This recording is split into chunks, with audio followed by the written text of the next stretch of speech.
guys, so it's currently midnight right now and I have an exam coming up, not tomorrow but the next day, so I want to keep this really short and sweet. But I got a lot of questions the other day about what this DC training is and why I've made the switch, because a couple videos ago I talked about how I'm going to be using daily undulating periodization, this heavy push, light pull, heavy legs, followed by rest day, and then light push, heavy pull, light legs.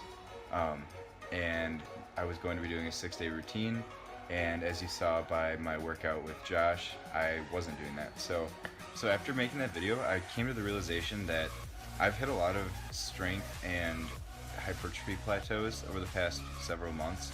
Growth has been pretty stagnant, and whenever you come to that point where you start hitting your plateaus, and they're more frequent too, and it's getting harder and harder to kind of power through those plateaus, you need to switch up your training style and your training methods. So I switched over to a method of training that I've never used before, and basically the actual program I'm using is called DC training, and it's short for Doggcrapp training, and it sounds really stupid. So the name comes from the creator. His name is Trudel, and he came out with this program a long time ago, and people have been using it and having a lot of success on it. And it's the same method of training that, if you know who Dorian Yates is, there are a lot of other prominent bodybuilders that use it. It utilizes a higher frequency of training, not necessarily that you're training more days a week. So I'm going to be going from 6 days a week to 3 days a week training, and that's a really weird adjustment for me, only being in the gym 3 days a week. But there's a lot of science to back up this method, and especially when I'm hitting plateaus, because I've been training with high volume for such a long time that it's really time to switch that up. And the perfect way to do that is to completely change your methods. So I just want to briefly summarize what Doggcrapp training is. The name Doggcrapp comes from Dante Trudel. He's the one that posted it, his program, onto a popular forum. I can't even remember the name of it. I think it's like True Muscle or something like that. But his username was Doggcrapp, and that's the only reason it's called that. And I know that he's already said that he wishes he could have changed that name, but I'm sorry, I'm really tired right now. I just studied for the past 8 hours, and so I really want to get through this video. But like I said, I got a lot of questions the other day after my video with Josh about the DC training video, and why the switch. To get straight to the point, DC training is based off the principle of a much higher intensity form of training. So you're training, it's called rest pause principles. So the program's all laid out on the site, and it's kind of weird following a program that isn't my own, because I've been doing my own programming for a little over a year now. But yeah, so everything's laid out. I did modify it a little bit, so I guess it's not technically DC training, but the principles are still the same. Almost every movement you're doing are through rest pause principles. So basically, just to give you an example of what rest pause would be, if the rep range is 11 to 15 reps, basically you're going to pick a weight that you can do and hit failure at about 7 or 8 reps for that first set. So what you'll do is you'll do the first set and you'll hit failure around 7 or 8, and then you'll take 10 to 15 breaths just to kind of replenish your oxygen levels in the muscle cells, but not completely. You're still very fatigued.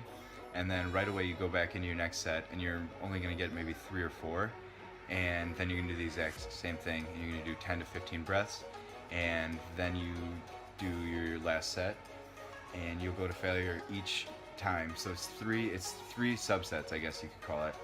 You're training to failure each time, and by the end of those 3 subsets, you're completely like depleted, and you feel like you want to throw up. Like, it is, for me, I haven't done that because I've been doing high volume for such a long time where I was never really training to failure.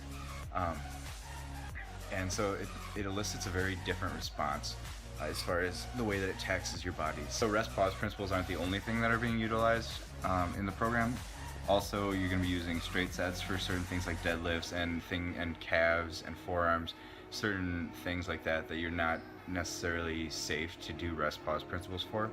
And then also widowmakers. So basically, like for squats, you'll do a straight set of 4 to 8 reps, and you'll basically try to hit failure anywhere in between them.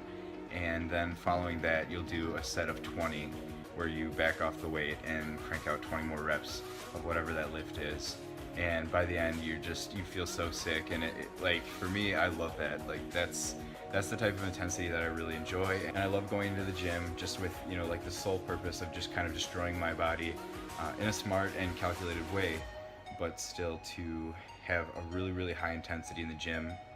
You go in, hit your sets, get out. And I'm never in the gym for more than an hour with this program, which is actually really nice just because, you know, being a student and all, I definitely want to make the most of my time in the gym and make sure that I'm not wasting time just kind of like lollygagging in between sets. Does anyone even say lollygagging anymore? I don't know. I will link the program in the description. I did that for the DC training video also. But if you just want to learn more about DC training, then I will link a really good T-Nation article about it, where they talk about it. They lay out everything, I think, and it gives you a sample program at the bottom of it too, so that's really nice. But yeah, I just wanted to clear up a little bit of confusion, because everyone's been asking me, oh, why did you say you're doing this and now you're switching?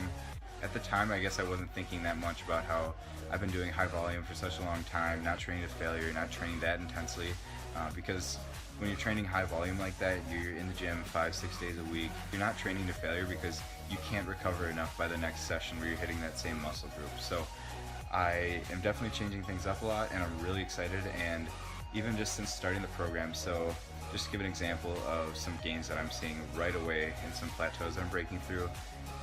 I would say about a month ago, my best squat, and it was an all-time PR of 315 I hit for 3 reps, which is by no means, you know, a great number. But today I went in there and I was gonna go for 295 for hopefully 4, and I was just like, you know what, I'm feeling really good today. I'm gonna try 315 and see if I can get it for 4. And I got to the 4th rep, and it was still, I wouldn't say it was easy, but I definitely had a lot more left in the tank. And with DC, you have to kind of leave it all in that set. I mean, you want to hit failure in that set. So I kept going, and I ended up getting 8 reps. So my previous 3 rep max I got for 8 reps. And I wish I would have gotten a video, but I left my music in, I left my headphones in just because I wanted to stay in the zone. But I was still really happy with that. I mean, going from a 3 rep max and hitting it for 8 reps, to me, I was very happy with that. So just a little bit of an example of how DC training is already really improving my squat, and all my other lifts are going up a lot too. Like almost every single training session, I'm getting stronger. So really happy with that, and it's a great way to change things up. I'll probably do it for a few months at least.